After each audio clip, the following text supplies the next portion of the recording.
Hi there, Dal from Challengers Comics, here to talk to you all about the week's new books for Wednesday, September 3rd, 2025. Look at all these comics, look at all these graphic novels, look at a new pop vinyl, catalogs, so much stuff, huge week of releases, lots of good stuff. Let's get into it. We are, of course, kicking it off with Batman #1, huge release this week. Amazing to think that DC is finally giving Batman a solo book after so many years in the Justice League and teaming up with Robin and Batgirl and Nightwing and all those other characters. Finally, DC said in 2025, you know what, this Bat guy, maybe we can give him a book. They got Matt Fraction to write it. They got Jorge Jimenez to stick around as artist, but also change up his style a little bit to give it a fresh look. And just like the unbelievable way that DC decided to finally give Batman his own solo title, they also decided to do a bunch of variant covers, which is so strange.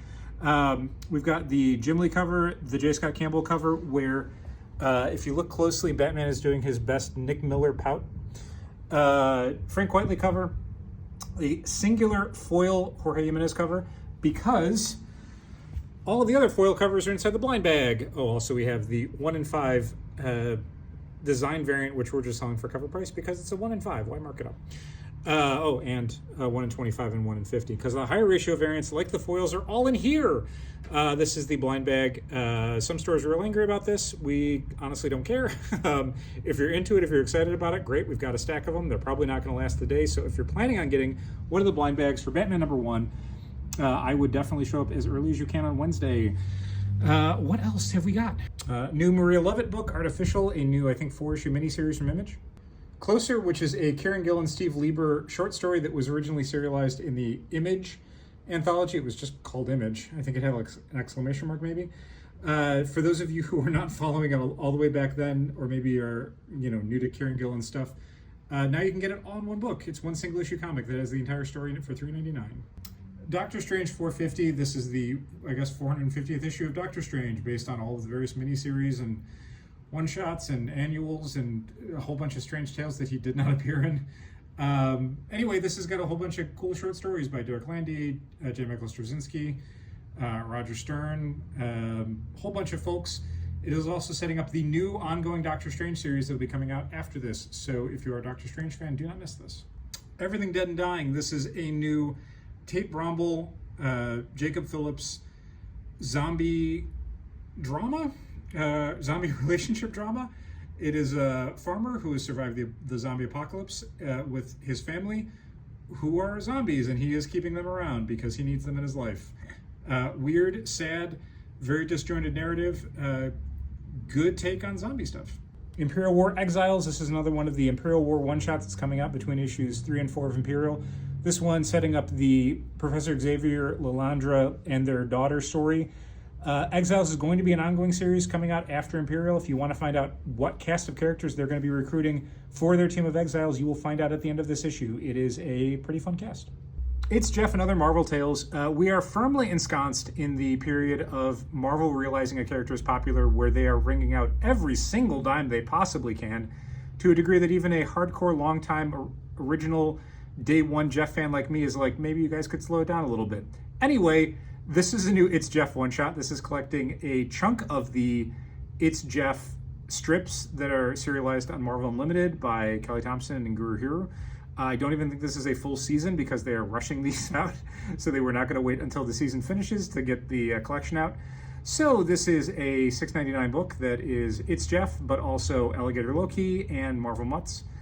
There's also now Fuji variant. I am still a Jeff fan, but boy, they are really testing my patience with how much Jeff stuff they are trying to churn out before they feel like the interest dies out. But Marvel, let me tell you, nothing will kill the interest faster than you guys rushing out content. Amazing Spider-Man 11. This is the Legacy 975, which means it's time to jack up the price by $3, $4. A bunch of variant covers. It is an oversized issue. Honestly, the stories are all really great in this. Joe Kelly's writing it. John Romita Jr. does the lead story. Pepe Larraz does the second story, which is I would consider a co-lead story, plus a whole bunch of fun creators come in to do little short stories in the back. What's really great about this is that in this issue, we find out what the deal is with the previous reveal of both a new Spider-Man and a Peter Parker who is not the new Spider-Man. We find out what the deal is with those characters in this issue, and it is bonkers. It is, not only are the reveals not what I was expecting, there's mysteries I wasn't even expecting that they're like, no, here's a new mystery, and we're also going to tell you what it is. Killer issue. Joe Kelly's doing a great job on this. You can, I guess, sort of jump on with this one. I don't know if I would, but man, it's a really great issue. Spider-Man 94 #1. This is going to mean a lot to a lot of people, not to me, because I was not really watching this cartoon when it was coming out. This is the, I guess, official, quote-unquote, continuation of Spider-Man 94. I guess it ended on a little bit of a cliffhanger. J.M. DeMatteis is writing this. I don't believe he worked on the original show, so that's why the official is kind of like in quotes. Yeah, this is more Spider-Man 94. Look at that amazing Nick Bradshaw cover.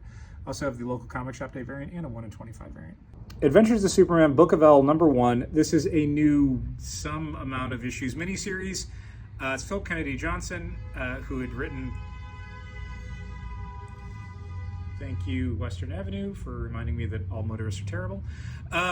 This is a continuation of the stuff that Philip Kennedy Johnson was doing back when Superman and Lois went to like War World and they adopted 2 kids. This is kind of ending that story. There's the 2 kids plus, I think it's Zod's kid.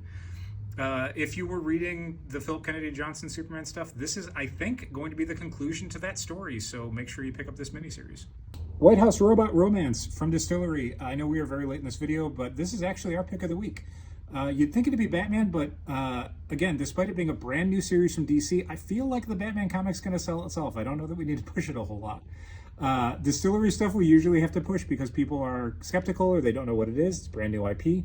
Even though it's proven creators, Chip Zdarsky, Rachel Stott, who did the Domain miniseries, the public domain in-universe comic spinoff, I thought this was fantastic. It is 2 robots who work at the White House in the near future. They fall in love and they run away. And it's just great. It's a fun, romantic, funny, really well-drawn comic book.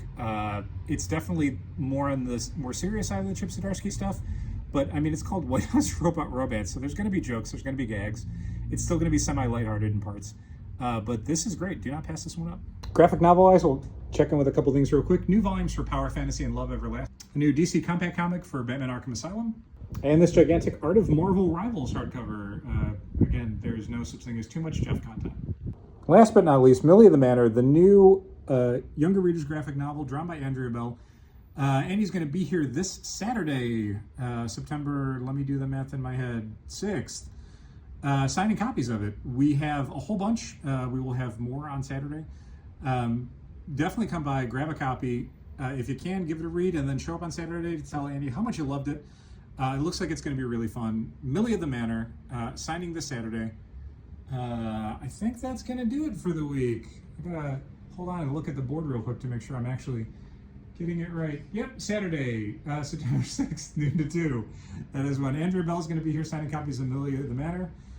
Feel free to bring in any other stuff you want that she's worked on. And then that is going to be comic books for the week. It is a good week of stuff.